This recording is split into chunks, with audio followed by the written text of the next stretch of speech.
I'm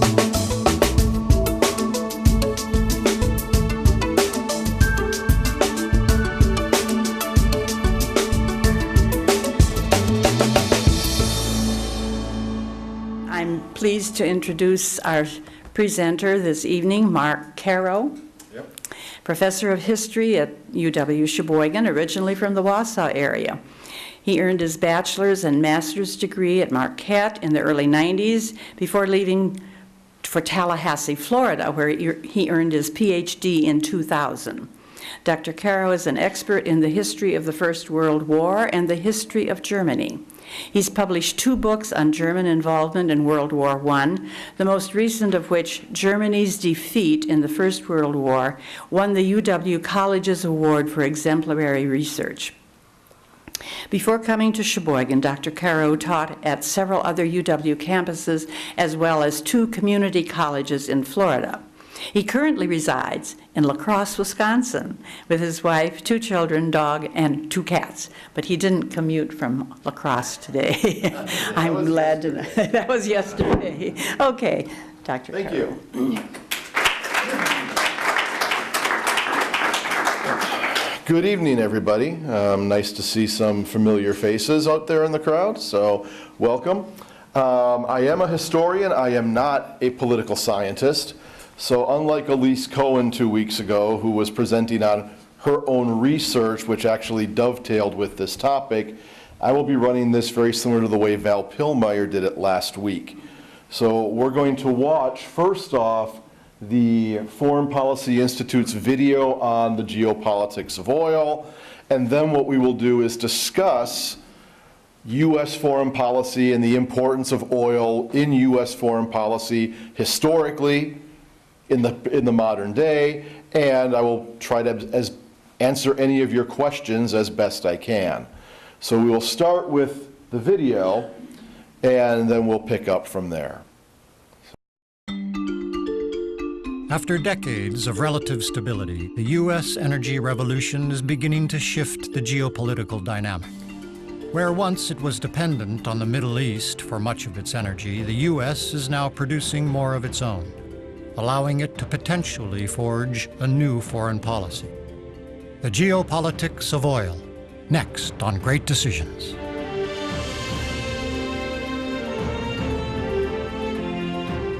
Great Decisions is produced by the Foreign Policy Association in association with Thomson Reuters.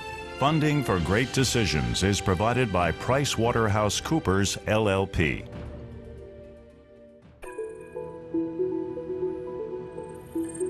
Nations have always been in competition with each other. Often, it's in the search for natural resources like oil and gas. A steady supply of energy is needed to fuel a country's economy and military.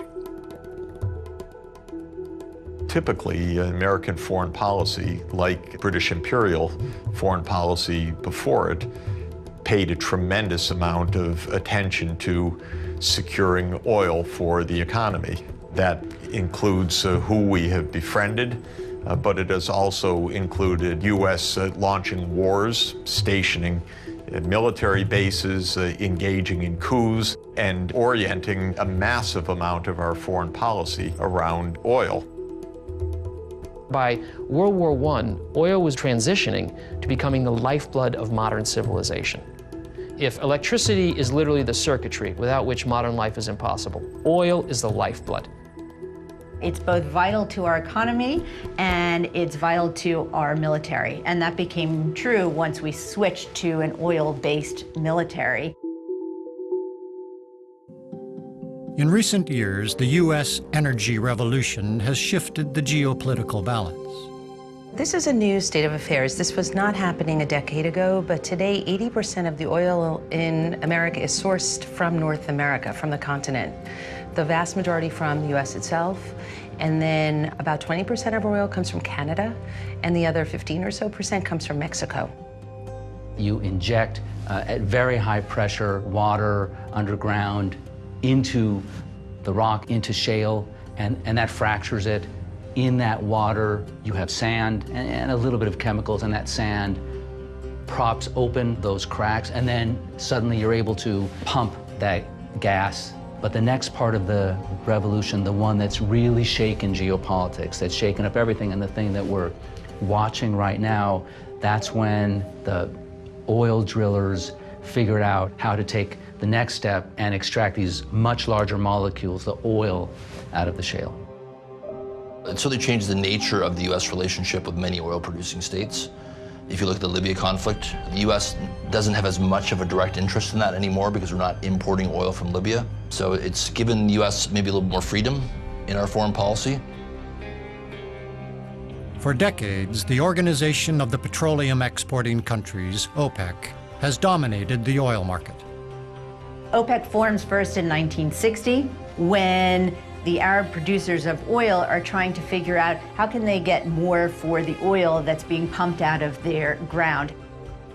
OPEC is seen as a bad actor and has a bad reputation in the United States and in Western countries in general because of the 1973 oil embargo and the oil shock that flowed through the 1970s. The entire world economy was destabilized, and for the first time, oil was used as a weapon by the producers against consumers.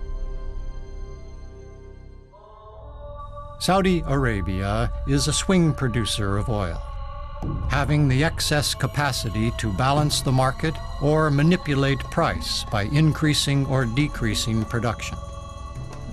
Saudi Arabia is by far the single most important factor in the oil market over any period of time.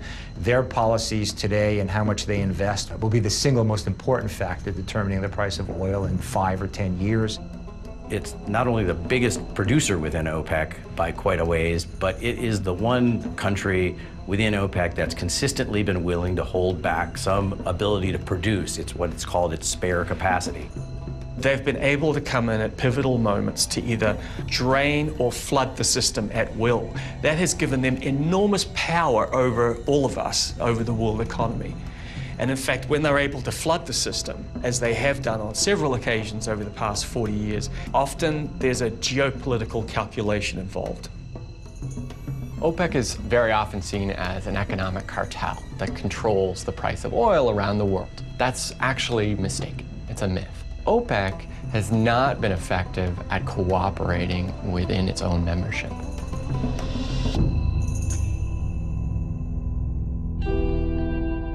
Global economic growth has slowed, along with worldwide demand for oil.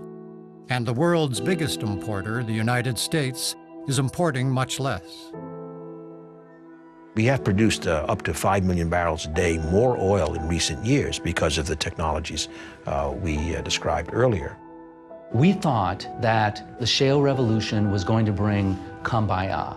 The United States was going to put a stop to the narrative of American decline and China's ascendance all through this oil. Our answered prayers were much more than we had bargained for. And so if we're creating not just a short-term, but a long-term destabilized Middle East, a destabilized Russia, that's not something that we necessarily want.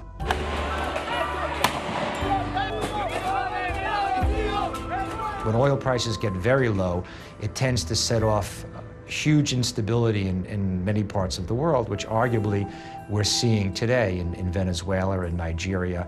The low oil prices put a lot of governments in a very difficult position because the nature of many of these regimes is such that they use the oil price to essentially placate or almost buy off their populations. And if the price gets too low, then they can't generate the revenue necessary to keep domestic stability. All of the Gulf countries now have, since 2014, prices have really crashed, their revenues have crashed. They've got a kind of subsidy and welfare state. They simply can't get the same sort of cradle-to-grave subsidies and support that their parents did. Traditional oil exporters are in a bind. If they increase production, the price of oil drops further. If they cut production, they lose market share. So now the Saudis say, well, we're really competing with non-OPEC countries, and frankly, these other OPEC countries are not a threat to us anymore. OPEC, November 2014, held a biannual meeting in Vienna and announced as a group, We are changing our policy. We're no longer going to try to control supply and demand. Instead, we're going for market share. Basically, it's each man for himself. But that is a lot of words of saying we are going to war with the United States. Why you people are concerned about our production? Why you are concerned? Doesn't that will, if the price will come down, doesn't that will help you to fill your car? Their choice is to allow prices to fall, and that's deliberate because the idea is they're going to try to undercut American production that's resulted from fracking in an effort to try to regain market share that they've lost to American production. Some oil-producing nations suffer from the resource curse, or the paradox of plenty. Countries that discover oil don't necessarily get rich from them. They have more corruption, they have higher levels of inequality, and they have political problems. They're less likely to democratize, and they're more likely to have civil wars. The United States and Norway were lucky in that we had an established democracy and some strong political institutions before the oil was discovered. And that has meant that we've had not only oil development, but also a large diversified economy and the kind of political mechanisms that can withstand some of the bad incentives that come with oil. Nigeria is a poster child for the resource curse. It's brought nothing but misery to the country. The folks in power have taken all of the money, but left 2/3 of this oil-rich country without electricity. Most governments that have large amounts of oil neglect their people. In a place like Venezuela, where there is significant regional pressure to maintain at least the facade of a democracy, it maintains the facade but undermines the reality. In a place like Saudi Arabia, where that regional pressure to even maintain the democratic facade isn't there, you have a straightforward dictatorship. You have a monarchy which leaves very little room for any independent civil society, any independent press, and simply rules by fiat because it can.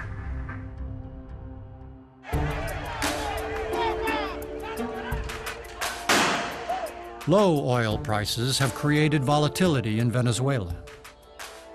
Venezuela, not Saudi Arabia, has the largest reserves of oil in the world. It doesn't tap those. It doesn't tap because it doesn't know how, and it doesn't have the resources to. It's instead treated PDVSA like a piggy bank. It's used it to subsidize the price of everything in the country. There are horrible shortages in Venezuela. The economy has been so mismanaged that you can't even get basic necessities in the grocery store. People have to search to get their day's meals. The old, American adage, no taxation without representation, works in reverse as well. If a government doesn't have to appeal and service its people in order to receive taxes, if it can gain its revenue by just pumping oil out of the ground, it starts ignoring the people.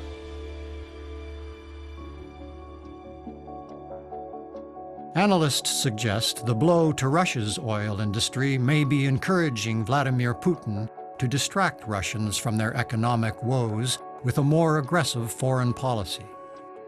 Russian foreign policy and low oil prices, there is a view that there may be a connection there in the sense that if Putin sees the economic picture being bleak for Russia, his popularity in large part is being based on a strong individual asserting Russian interests in their near abroad. And some would argue that he would be more likely to do that in the context of low oil prices or to preserve his popularity. In the fall of 2014, when oil prices began to slide, at that critical point, the Saudis decided to actually increase production. They put their foot to the floor and they ramped up production and they flooded the market. They talked about the benefits of crashing oil prices as a way of depriving Russia and Iran of critical oil revenues to lubricate their adventurous foreign policies. In Saudi Arabia, oil represents 80% of revenue. Low oil prices are applying renewed pressure on the kingdom to diversify their economy. But the truth is that Saudi Arabia has tried before, notably in the late 1990s, to shift its economy away from oil. And it turns out that this is a really hard thing to do. This is a generational kind of project. It's not going to happen just over a few years. It also means changing the mindset of a lot of people in Saudi Arabia who are not used to working and having to work. We can say that they have accepted that the age of oil is coming to an end down the road and that they have to prepare their economy and society. Now, some would say they've left it too late. Others would say, well, at least they're making a start on it. But this is really at the outer region now in terms of preparing for the end of the age of oil. Heavily import-dependent nations are reaping benefits from low energy prices and paying close attention to their energy security as the landscape shifts. Consuming countries have always been concerned in maintaining the naval shipping lanes and the pipelines that provide oil. And so we see some of those tensions happening now in the South China Sea, which is, of course, a huge conduit for Middle East oil flowing to China, South Korea, Japan, and other customers as well. The best way to start a discussion with energy is about China, not the Middle East. China has a Malacca dilemma. Despite all the improvements in technology over hundreds and hundreds of years, the Strait of Malacca is no wider now than it was in antiquity. So China has been involved in one way or another in port building projects all along the Indian Ocean. In Sri Lanka, in Myanmar, in Bangladesh, in Djibouti, in Pakistan, in Tanzania. And what this is all about is getting oil and gas from the greater Middle East and transporting it to China via the Indian Ocean, north through pipelines into China in order to avoid the Strait of Malacca. China will be tempted to pay more attention to the Persian Gulf region and possibly start to deploy military assets into that area if the United States draws down and pulls out. And there's a lot of speculation going on right now that the United States is going to use American energy independence as a way of sort of separating itself from the volatility of the region.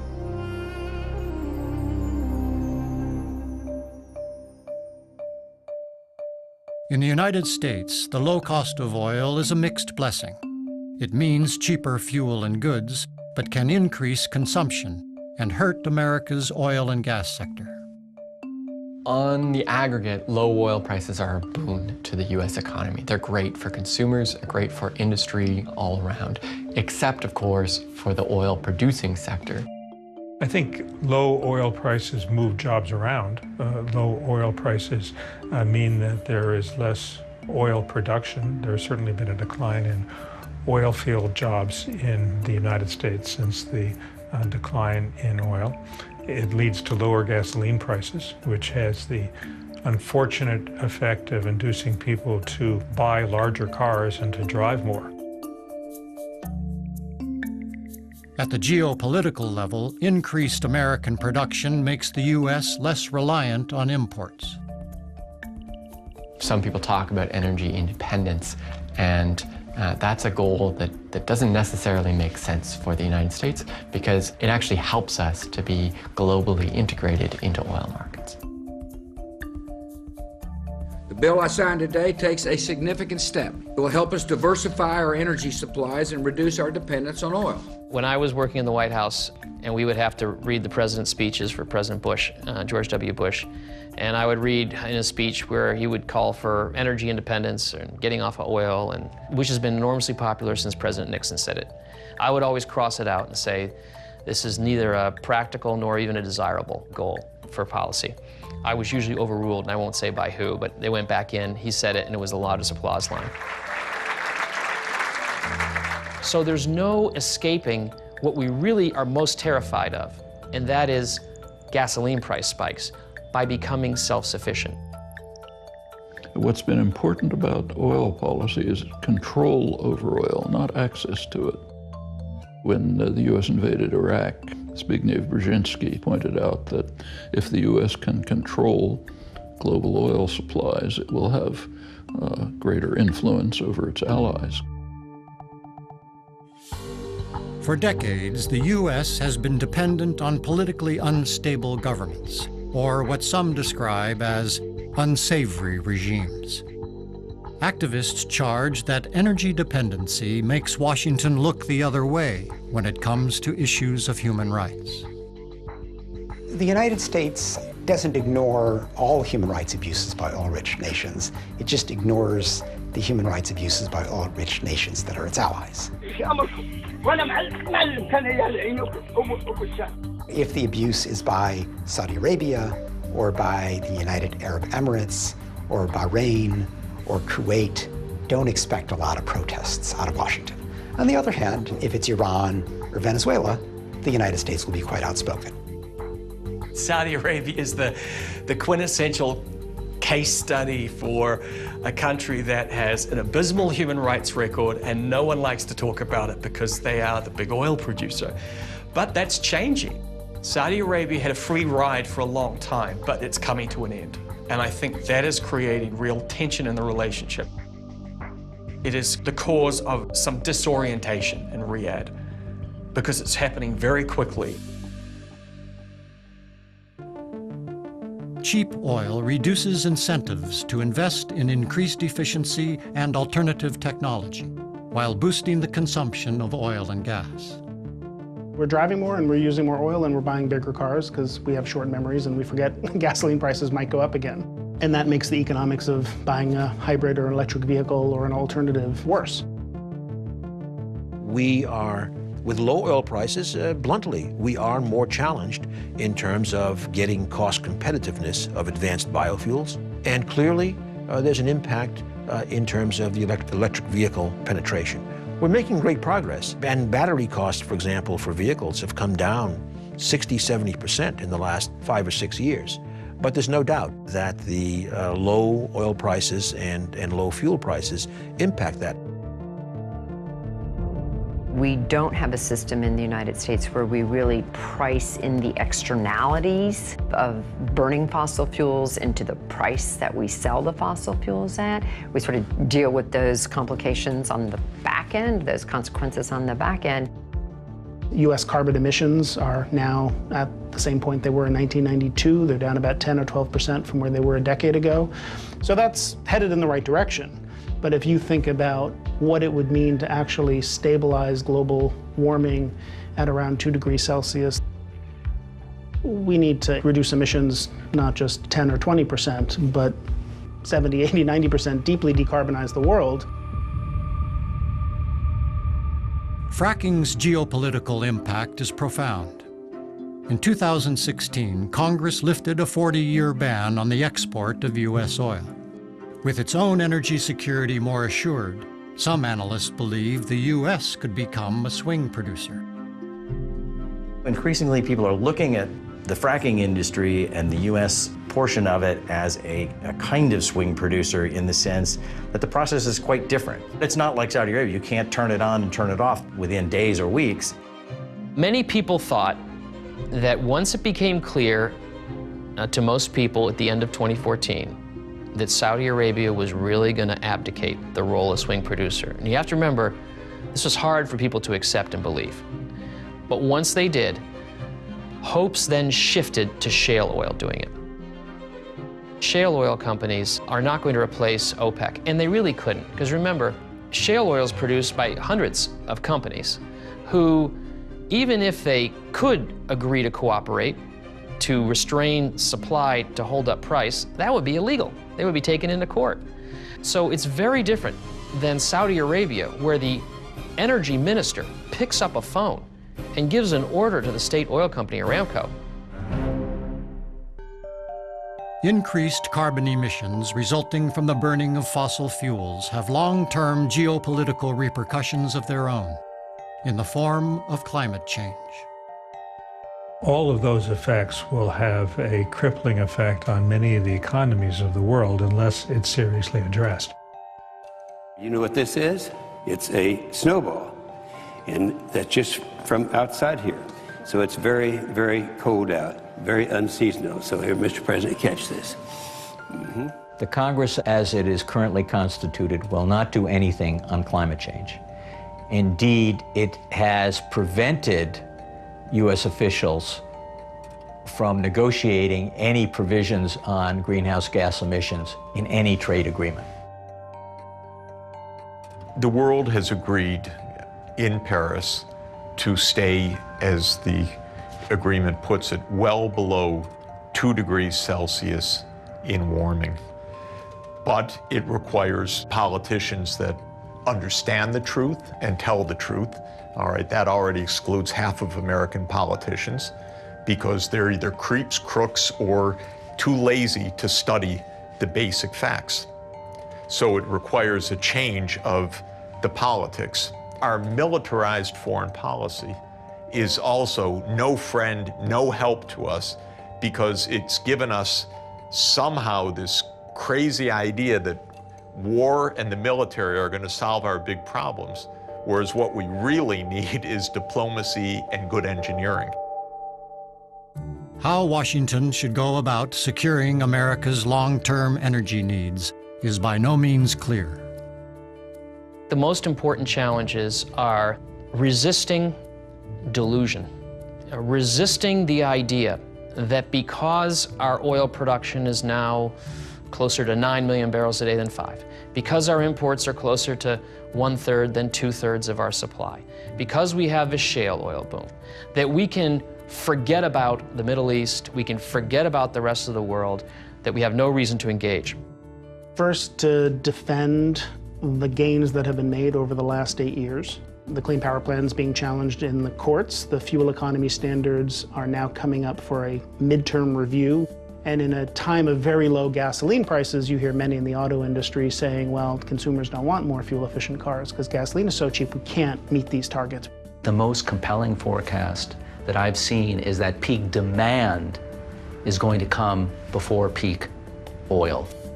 When you look at that scenario, you understand more why Saudi Arabia, why Prince Mohammed has made this very big announcement, we're shifting away from oil.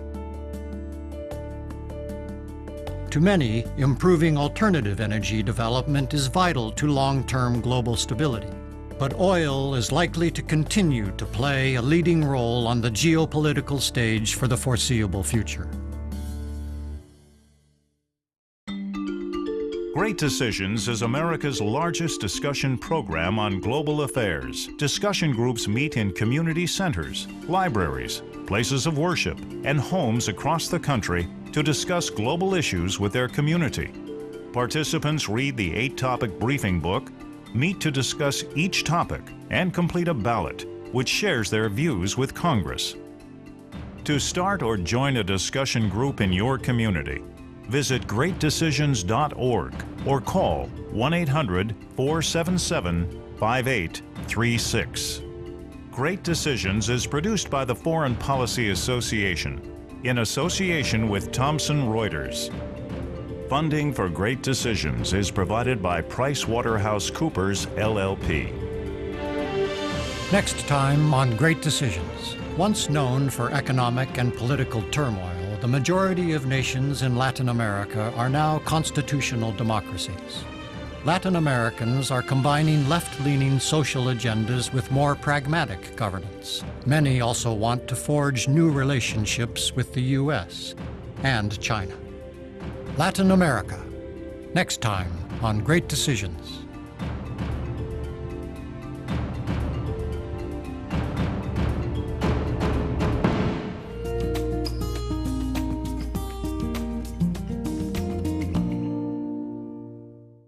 What questions do people have on oil and American foreign policy, currently, historically?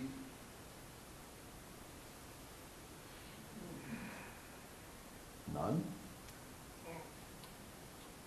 Still thinking. Yep, there's a lot to digest here. And oil has played really only the major role that they've outlined really for the last 70 years or so. Prior to the end of World War II, we produced far more oil than we needed. We were one of the world's leading exporters of it.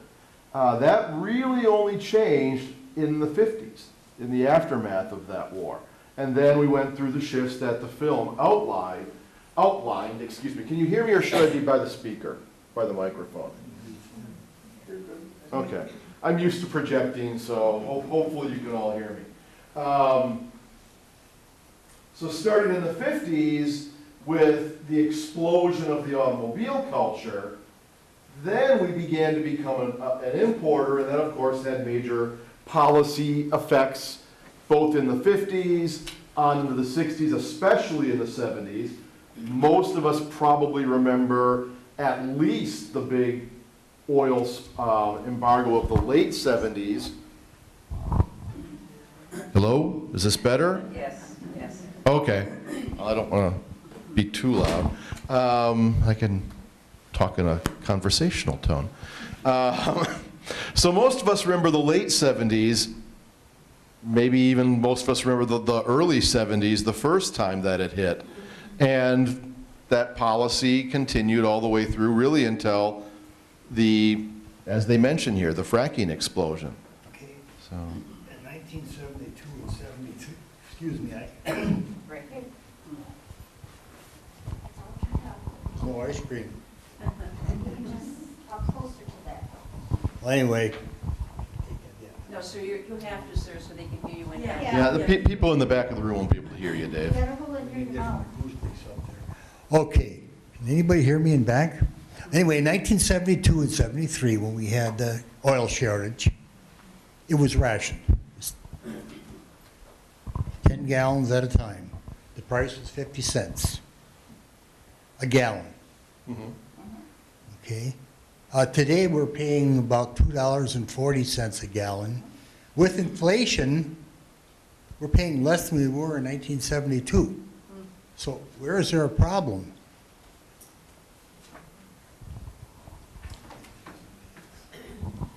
Can you elaborate? I mean, what do you mean by where is there a problem? Well, no, we don't have the oil supplies that we had then because we've been consuming them for over 40 years. But we have the new supplies that have been developed, which is why the price is lower. Yes. Okay. But we still have something that goes along with being responsible to the world, to each other. Right. We are using gasoline so fast right now that the price doesn't, it goes up a little bit and comes down. Right. And that's probably because of your foreign oil limits. Sir, they or can't some- hear you in back. Okay. We have limits that are not, quite frankly, they're not real. They look like they're all artificial because we have such a use for it. We don't see people acting responsibly burning oil. Okay, so you're saying in effect that we're because the price is lower, we're burning more? I'm saying that if we had that king running this country, we'd have smaller cars. Maybe he's going to drive around at a stretch limousine, but there's something to be done about the size of automobiles and the use of fuel. Sure. Gasoline's a big bargain right now. As they were saying, right, yeah, exactly. So that in turn, you're right, does lead to people then deciding for exactly the reason they mentioned. We have short memories. We don't remember that it was $3.50 a gallon. We don't remember that we wanted to have gas-efficient vehicles and hybrids. Florida, we had about $4.20 a gallon gas here for close to a year. Yeah, I don't remember that, so I maybe was down there. My cousin living there telling me that we were paying so much for gas and they were paying much less than $4. Okay. Okay. But even under those circumstances, I don't recall the sales of pickup trucks being as wild as it is today, with so little concern for what they're going to do with a pickup truck that carries 1.5 tons of material. Take that, They They can't hear you in back, sir. They're recording this. There's lots of room up here. They are recording this in the back. Yeah, this is going on TV. Why don't you go ahead and use it? I'll break down again. Well, we are not acting responsibly toward our resources. We don't have people in leadership, and now it's going to be bad for a couple of years. And it's, DNR, Wisconsin is pretty well done. Yeah, I'm not going to disagree with you on that. But, we pledge allegiance to the flag, but nobody bothers to think about what they're pledging to. It represents the country. We have to take care of it. Because the Chinese are getting our oil right now, and it comes up the Mississippi River when they return it. And then it goes to Walmart. Okay. I've got one on right here. Vietnam veterans hat made in China. Or plastic materials. Yeah. You cannot buy an American-made one, except in Green Bay, but they're about $40 a piece. This was $2 outside of town. Well, if we all wanted to pay the $40, then we would have that option, right? I looked at one yesterday. There's somebody here who has his hand up. My question is twofold. First of all, how long can this fracking endure? And secondly, in Oklahoma City area, there were numerous additional earthquakes, and they're blaming it on fracking. So is there going to be a stop to this fracking if that gets very serious? Or will the petroleum industry just overlook that? I'm a cynic, and most of you who know me know that. If there's money to be made, I think we will continue fracking. And the earthquakes and the other consequences of it will be things the people living in those areas will have to deal with. Unless it happens on Trump's golf course. Sure, sure. Or the golf courses of the CEOs of the big oil companies.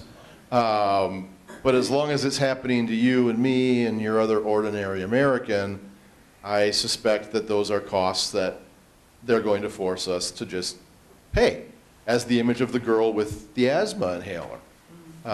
We don't really worry about those costs in this country as a population as a whole. There's a relatively small percentage of us who do. So, yeah.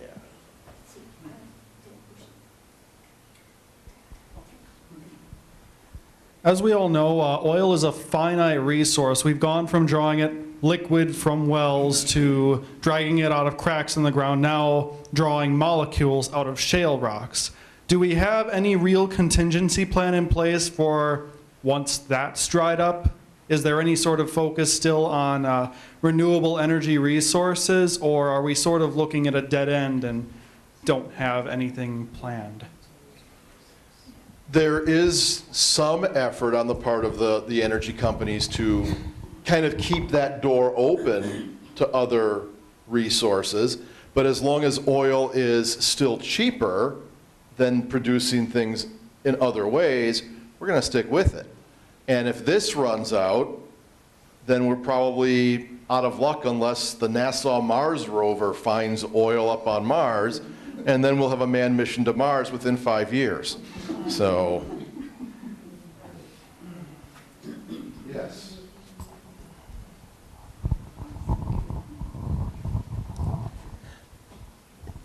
I think that no amount of education of the United States population is going to help, because people, I mean, even if everybody was educated and understands all the problems, we as citizens don't control the government anymore. This is not a government by the people. It's a government by large corporations because of the Supreme Court. Yes. I agree with you. And how do you change that? Well, you've got a bunch of people in the legislature who could overrule some of that. But until that, I don't see any way to cure any of this, because it's not people that control anything anymore. I'd agree with you. That is a huge problem. It started back in the 70s, and it got worse with Citizens United. And unless the court itself changes that, or the legislature changes it in some way, we have a problem. Because right now, they only have to listen to us really one day every 2 or 4 or 6 years. Yeah, so why are we sitting here? We're wasting our time sitting here.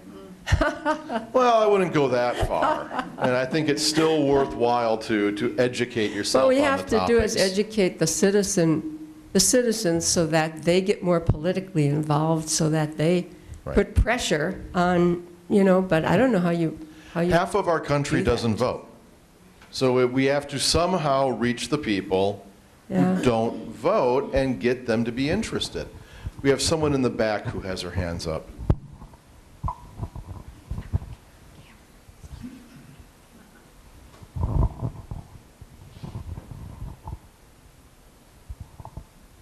To your comment, I think if the corporations are funding our politicians, how we hurt our corporations is how we spend our dollars in the products and services that we buy. So if the almighty dollar is what's controlling everything, it's up to each individual and how you choose to use your dollar, which is your power and your voting right at this point in time, to make changes. That's well said. Yeah. Right there. I'll come back to you next, Dave. I've been following the political association with Venezuela. Okay. Can you make some comments about how you see what is going on, our relationship with them, how it appears to be advancing? It's, to my view, kind of ground to a halt. Our current administration doesn't seem to really have much interest in Venezuela at all, other than using it as a whipping boy, a convenient kind of example of how not to run things. To the best of my knowledge, we don't have much trade with them at all at the moment. So. That's true. They control the Citgo gas stations, which are vast in number. Do they? Oh, yeah. Oh, I didn't know they controlled Citgo. Okay. Back there in the corner. Could you explain in more detail what's really happening in Venezuela? I wish I could. I don't really know. Yeah, I just don't have the expertise. They did, but that's really just the tip of the iceberg. The problem seems to be that that you have this government that, as the film says, doesn't need to care about its people at all. So they don't. But I don't really know a great deal more than that. I'm sorry, sir. You want to weigh back in? You've been waiting for a little bit. So. Okay, I'm going to relate an experience I had a while ago when I had hair. I took an economics class, which was required of education majors. We had an Arab man teaching the class. And I remember well what he said about running out of oil. And this was 1969 or 1970. When we run out of oil, we'll herd goats again.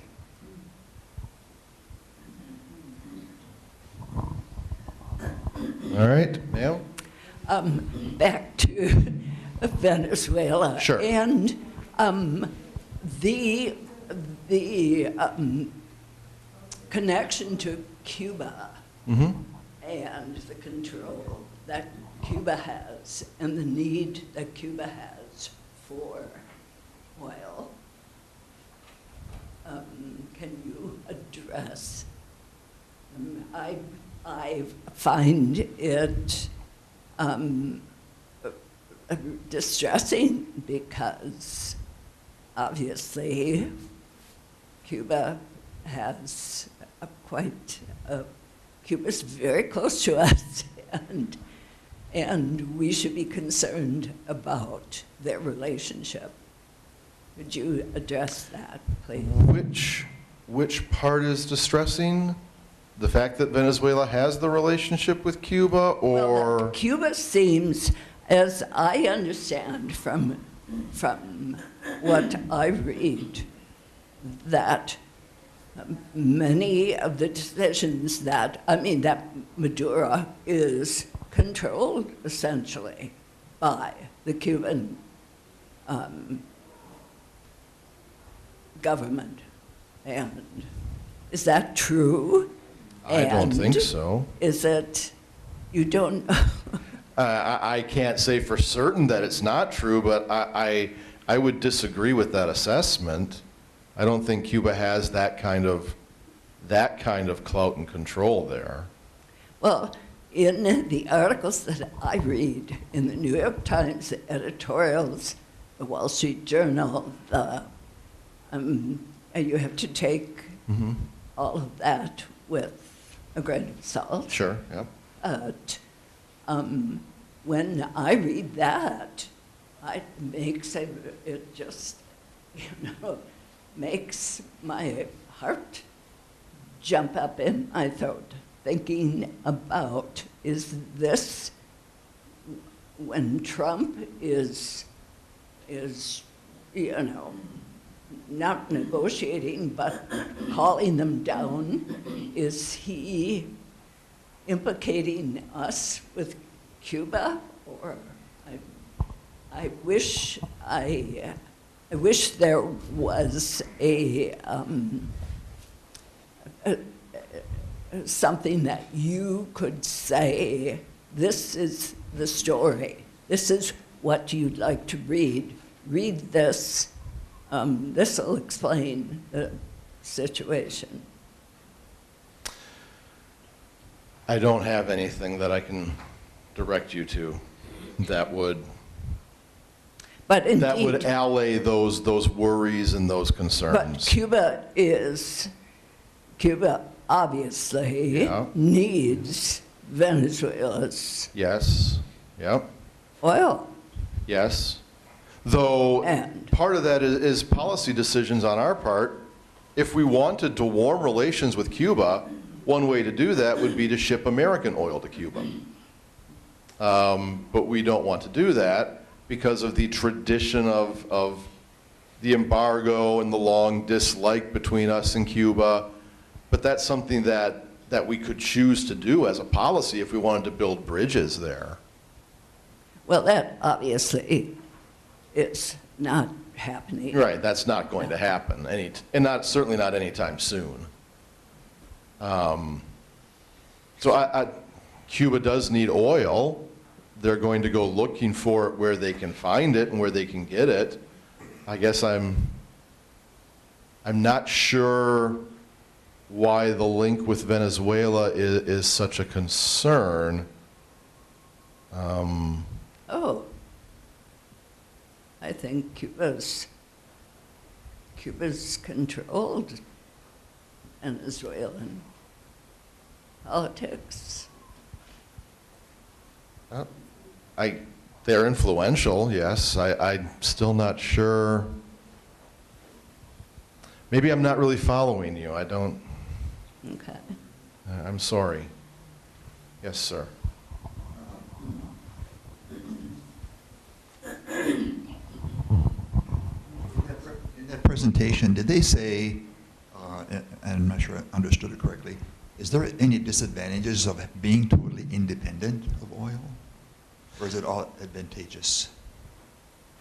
I know that the one speaker said that he thinks that there's a disadvantage to being independent of oil because you're not tied into the market. And I suppose you could make an argument to that extent that if you completely detach, then you're not a consumer, so you can't use your leverage as a consumer to try and change policy. But I'm not sure I agree with that position. Other than the possibility of using too much of your oil and not leaving enough reserves so that if, for example, you ended up in another major worldwide conflict, that you might then run out, I'm not sure I really see the same disadvantage that he's talking about. Wasn't his point, though, that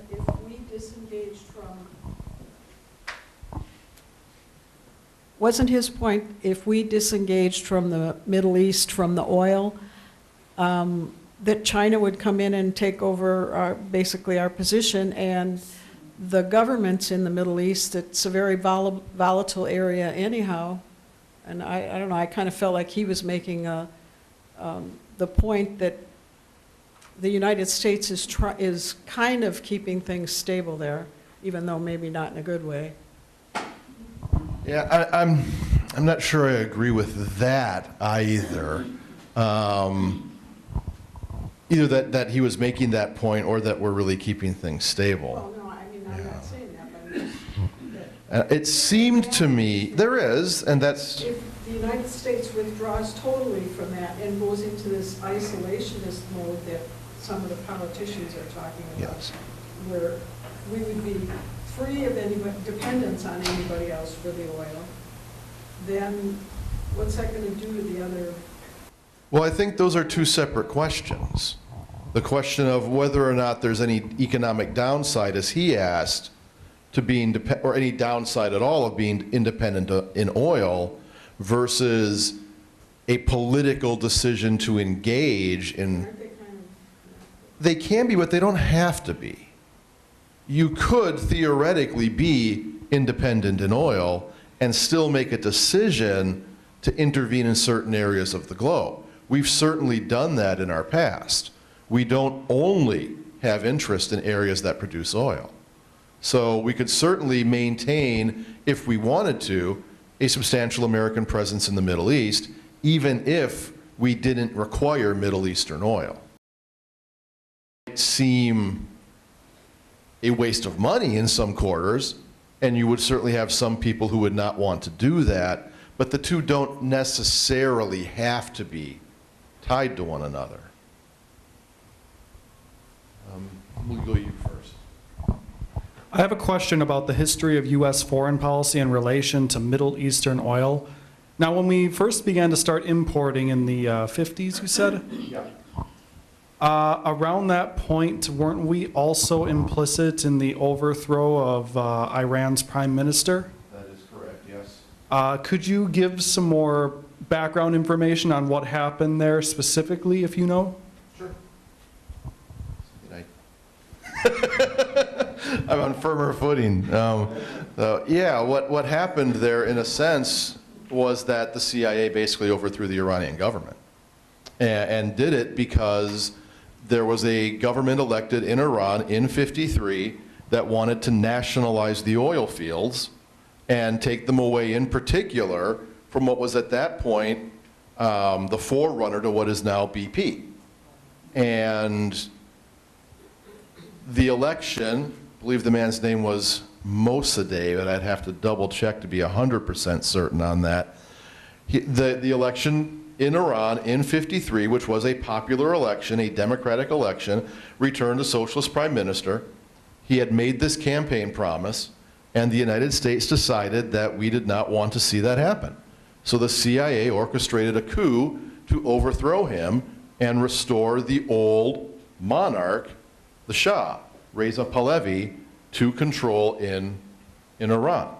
This is something that we did not only in oil situations, but we did it in Central America because of a government in Guatemala that wanted to nationalize the land in Guatemala, and that would have hurt the United Fruit Company back here in the United States. One of the biggest reasons why we turned against Cuba was because they nationalized a lot of their land, and again, American companies lost a lot of money in the process of doing that. So yeah, we absolutely did that in Iran. Is there a follow-up to that, or? Does that in any way relate to U.S. foreign policy in the Middle East today? Was that like the precursor to basically all of what we do over there now? I wouldn't say all, but a very substantial amount. Because the ultimate outgrowth of that was, in part, the Iranian Revolution of 78 and 79 that overthrew the Shah and created the current Iranian government, the deeply Islamic state that runs Iran today, and has been vehemently anti-American. And of course, there was the hostage crisis. Everybody in here almost, I'm sure, remembers that. And that led us to break off all relations with Iran, which made us look for other friends in the region. Iran had been a real close ally to the United States before that, so then we turned to Saudi Arabia. We also turned to Iraq, and we armed Iraq to encourage them to fight a war against Iran in the 1980s because we were opposed to Iran. So we armed Saddam Hussein in the hopes that he would fight this war against Iran. And they fought it for almost 10 years. So that gave rise eventually to Saddam getting weapons that he later used to invade Kuwait. So of course then we have the first Gulf War, the American intervention in Kuwait, which led to military bases in Saudi Arabia. So yes, a lot of this strings back originally to the decision to really get involved in Iran, because Iran was a vital supplier of oil to the United States, to Britain, to France, to all the Western countries. There's a whole series of dominoes that get knocked down there. If oil is a function of geology, and because the film encouraged diplomacy as well as engineering, I'm wondering, besides the US and Canada, is fracking done anyplace else in the world? I don't know for certain, but I don't think it's done very widely. If it is done anywhere, I think there might be a little bit of it being done in some places in northern Africa, but I don't think it's done very widely. It's largely a North American, especially American, phenomenon, because it's very technologically intensive. And it's, You have to have shale, don't you? you have to have the shale as well, but you also have to have all the technology to get in there and make it happen. And that's difficult to do if you're a developing country, for example. And the Europeans, who have the technology, have no desire to do it. I was going to take up a great deal of water also. Yes. Yep. Back there.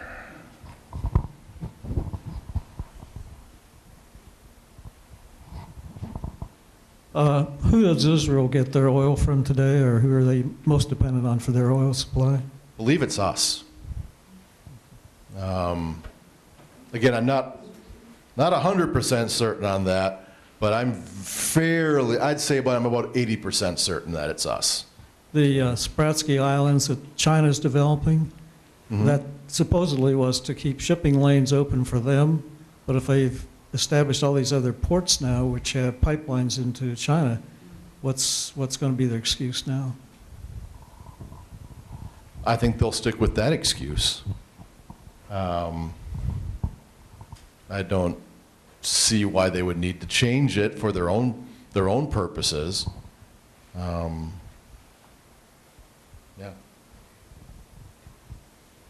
Back there. So I was wondering, I remember when the fracking began, and there was a lot of discussion back then about exploration of oil beneath Lake Michigan and the Great Lakes. And this is an observation. I think we could probably survive longer without oil than we can survive without fresh water. And our political climate with our state environmental agencies sort of being dismantled, and I think we need to rise up as a people and do what we can to protect the Great Lakes and our water supplies. Feel bad for the Native Americans trying to protect their water supplies in a very dry area. But the dollar speaks loudly, and I'd hate to see I'd hate to see oil platforms off the shores of Sheboygan. That's a nightmare, yeah.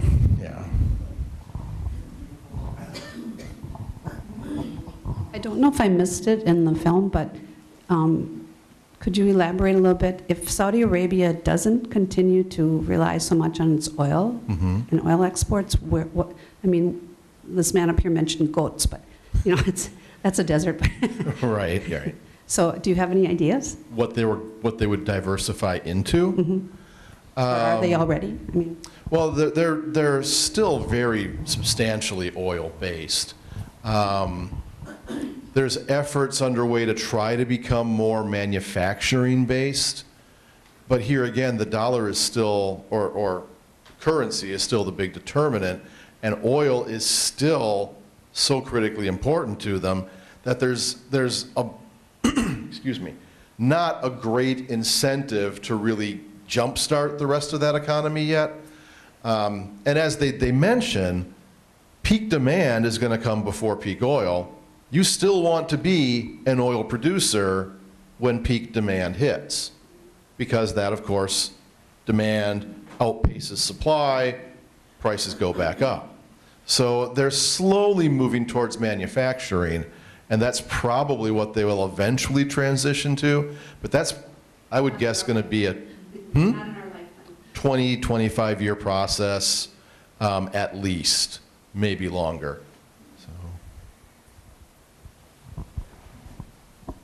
Is there any country that really would be a role model for us as to how we should handle the energy issue?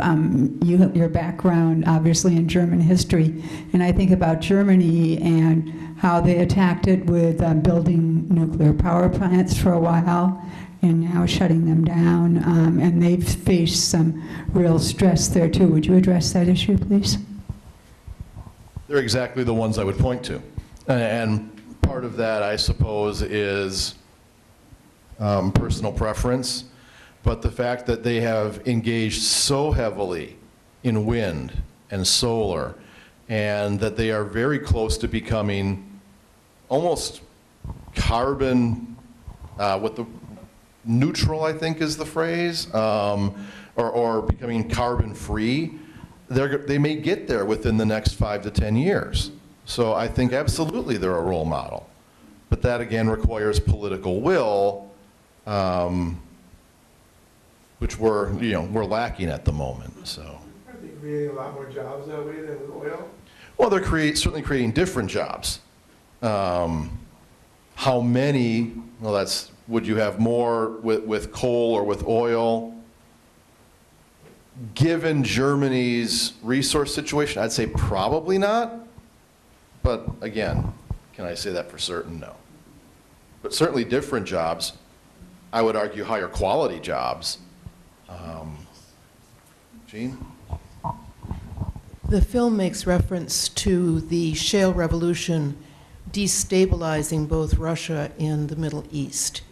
And they mention it, and then move on. Could you elaborate quite a lot more? Sure.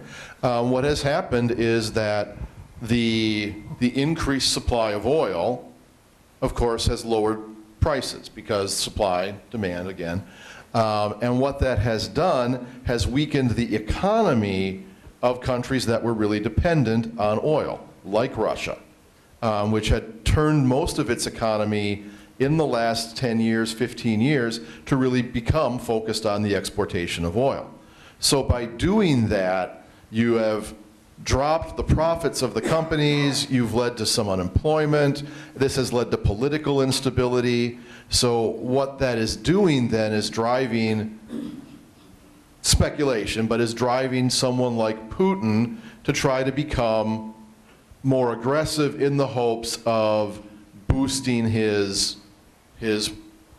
stature at home and taking attention away from the economy and putting it onto foreign affairs.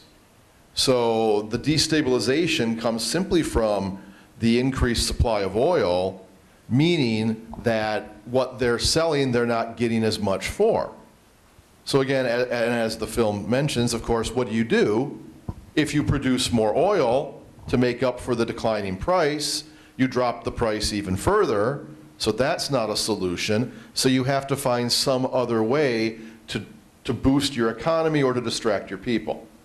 In Russia's case, they certainly have enough of a manufacturing sector that they could turn more in that direction. In a lot of the cases of the other Arab states, they really don't yet. Russia hasn't, for whatever reason, and I can't really say why, decided not to really make that shift. Instead, they seem to be taking the approach of influencing other countries, of taking the more aggressive stand toward Ukraine and Crimea, as a means, like the movie was several years ago, Wag the Dog, where distract your people with foreign policy and make them feel good about themselves to distract them from economic troubles. So I think that's what they're talking about in the film. Jim? Russia's a large exporter of natural gas. How would that balance off with their oil situation? What do you mean? Well, they have. Could they increase more natural gas? Could they export more natural gas to make up the differential? That's what I'm wondering. Wouldn't they be independent that way? They've also been trying to starve Ukraine of gas. They're really quite bullying about that. Yeah, but part of the part of the fracking too is also in natural gas. So there's been increased competition on that level as well, in addition to the oil competition. So there's a limit to how much more they can increase that without, again, getting into that problem where you're going to start increasing your supply above the demand and start dropping the price. So there's some room, there's some wiggle room there, but not all that much. Does China have any large reserves, known or unknown? Of oil? Off the top of my head, I'm not sure. I would imagine they probably do, because much of that Central Asian area where the Russians get a lot of their oil from, the Chinese aren't that far from that region. I would imagine there must be oil supplies in there somewhere, but I don't really know. They just haven't explored geologically or something like that, or they're... Well, they're in the process really of exploiting the eastern half of China still, and there's still a long way to go to fully build up the infrastructure and to get that completely where they want it to be. They haven't really had much of a need to move into the more inhospitable western areas just yet. But there's the vast Gobi Desert, the mountains further inland, a lot of that area that could very well harbor large oil supplies.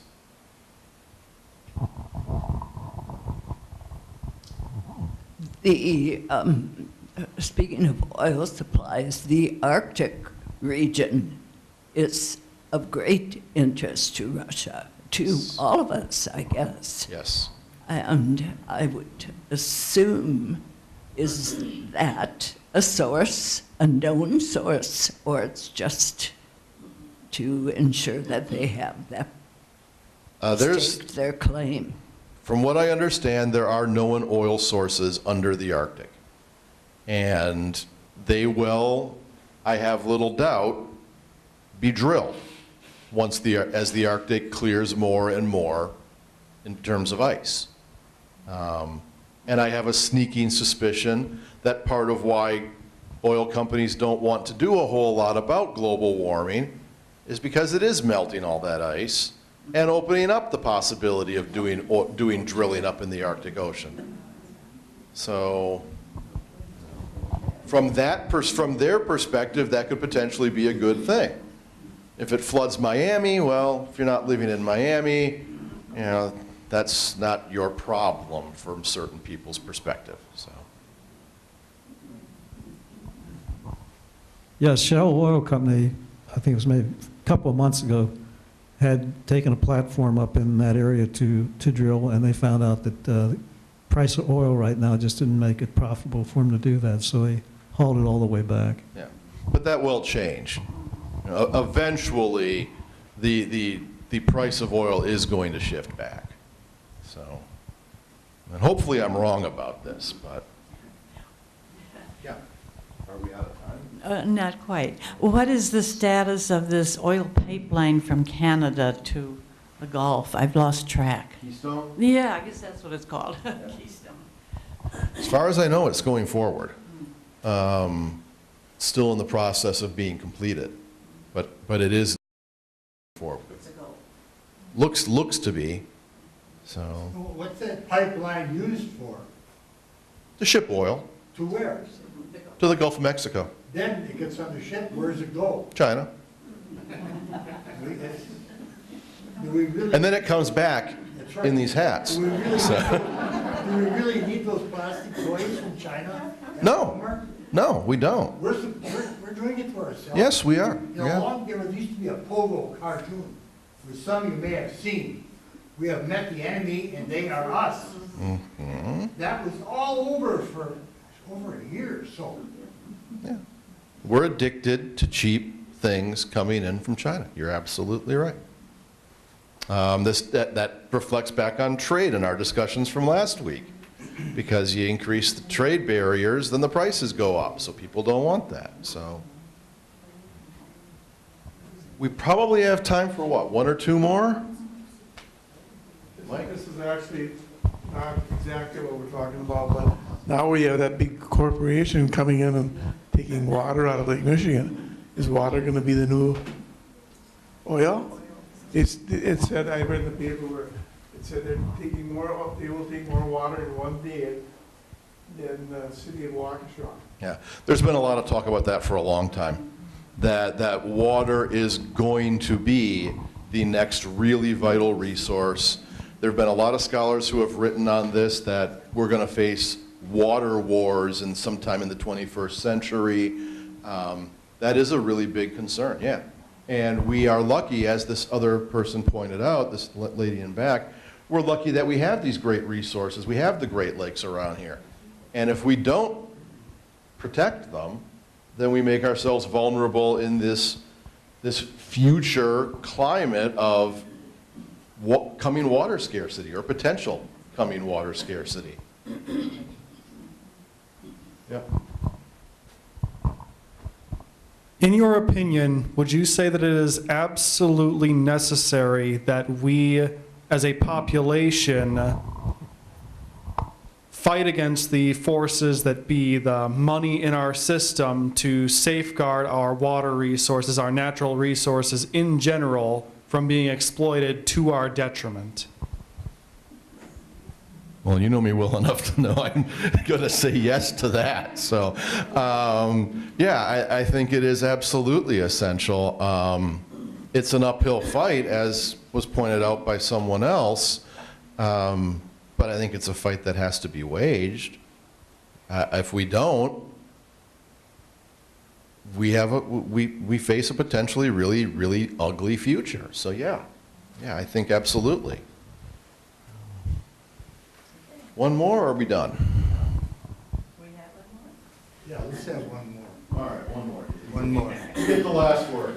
We're living on the edge of Lake Michigan. We're drinking the water from Lake Michigan. It gets crappier every year.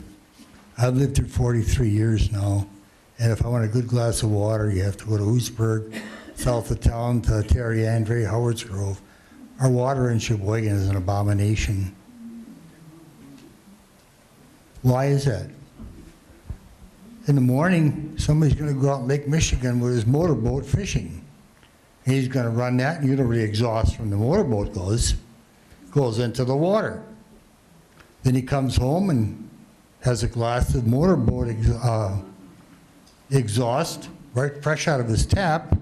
And the guy wonders why the water tastes like hell.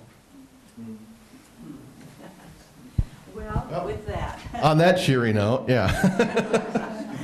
Thank you, everybody. I'm sorry I could not answer some of these questions for you.